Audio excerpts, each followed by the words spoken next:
My dad was a man who against the odds, made it. And but he would get up at usually 5:30 in the morning, and he would say, "If I get up, you're going to get up too." He would drag me to the gym. And by the way, I'm 5 years old, and he would drag me to the gym. And I wouldn't work out, but he would just make sure that I was there and be with him. And that was our time that we could spend together. Regardless of what you do in life and where you go, respect is going to be given when it's earned, and you have to go out and earn it every single day. It just gives such perspective. When we were 14 years old, we lived in Hawaii, and we lived in a small efficiency apartment. And my mom and I came home, and I'll never forget, the rent was $180 a week.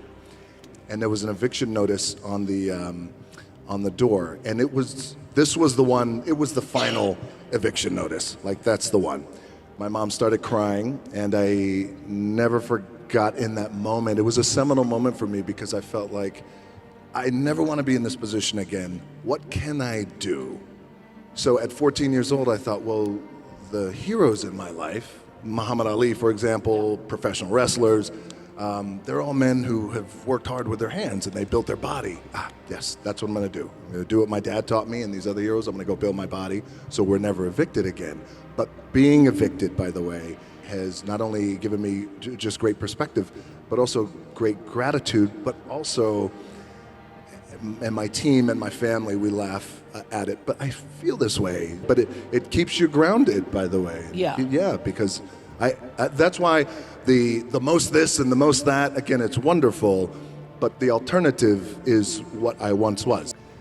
If I could just be myself, and if I could go out there, and if I can speak to the crowd, and if I could just be myself and be authentic, and if I don't want to smile, I don't smile. If I want to laugh, I laugh. If I want to sing, I sing. Whatever it is, I just want to be me. Can I have that for 1 minute of live TV time? And before you know it, I guess the moral of the story is the importance and the power of finding your identity and being true to who you are.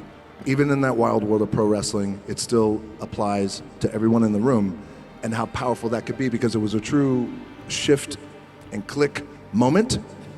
And I never looked back, and I became, fortunately, the biggest draw that the business has ever seen. I still see every opportunity that I have as like a little crack in the wall, a little scratch, and it's almost as if like every opportunity the scratch represents every opportunity. Therefore, the success on the other side of the scratch is the light. Scratching hard, clawing, digging, it's that mentality to really take advantage of every opportunity I have.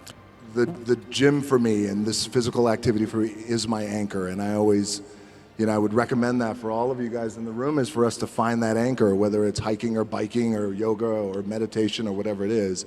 Because for me, the gym, or just some sort of physical activity, it anchors my day, and then it allows me to go on and work for the rest of the day. It's way more than just picking up a weight. It is my balance, it's my anchor, it's my spiritual anchor. So because what it allows me to do, it's the only time for me that, and we all need this, because this treadmill of life, there's no stop button, so it's so crazy.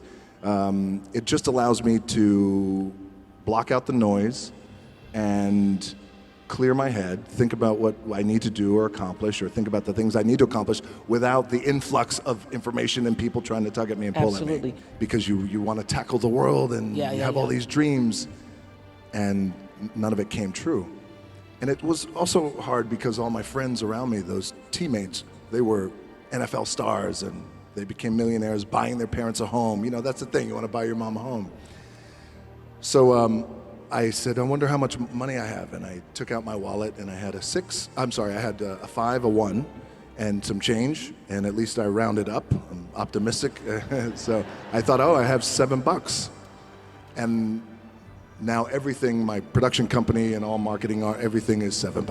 Empathetic, that was a big thing too, was just the power of empathy and really trying to be empathetic to not only my family, but also people.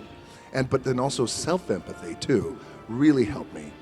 It took time for me to learn that one, because I had gone through my first bout of depression. I was 18 years old. After that, I think I was 23. Then after that was when I got a divorce. So it had been a learning experience through that. Therapy really helped me. once I understood that, number one, I'm not alone when it comes to mental struggle, and that we all go through it.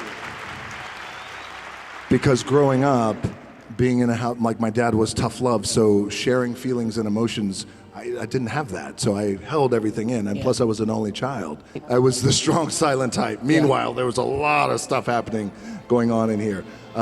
So for me to become the man that I am today, fortunately, one, I'm not alone. But then the other side to that, it's like the A side, the B side, and maybe the most important side is to communicate and talk and get it out, and it's okay. So it's about being vulnerable and the power of being vulnerable, and something that we shy away from. Certainly big men really don't cry. You have to be tough through it all. You have to play through the pain and things like that. But, you know, over the years you realize that A, it's unhealthy, and B,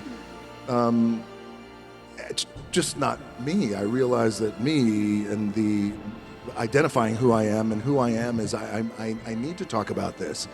I need to talk about this. I need to talk about my issues, my fears, my depression, and it be okay. And so not only am I okay with it, but at times I actually enjoy it to be able to get it out, especially publicly, and talk publicly too about it, and how important that is too, because you just realize that But I also find it very consistent, like even throughout the year, I'm trying to set goals too as well. The vision for me in 2020 is, now since the passing of my dad, it shifted a little bit into just a greater appreciation for life.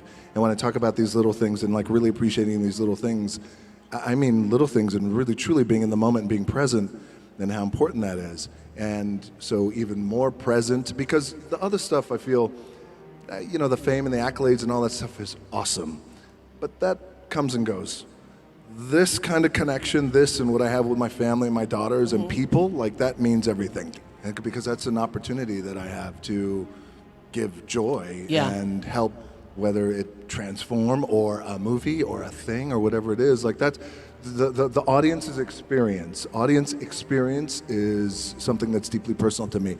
It was always about, well, how can I send the audience home happy and make people feel good? And by the way, I also feel like if you're in a position to make people feel good, that is such a powerful thing. It's like a shift and click moment for me, when I realize there's great power in being myself, same thing for all of us. But I believe it's the most powerful thing that we could be. It's easier said than done, because I struggled for a long time trying to figure out, well, what's my identity and who am I? And I went through that entire process for years trying to figure out who I was. I'm most grateful for life. I'm most grateful for an opportunity. I'm most grateful for my family. Gratitude is a big thing with me. I mean, it is truly my anchor, and I wake up with a heart full of gratitude. And even in death, and even when things don't go right, and even though I didn't make it to the NFL, me making it to the NFL was the best thing that never happened. Yes.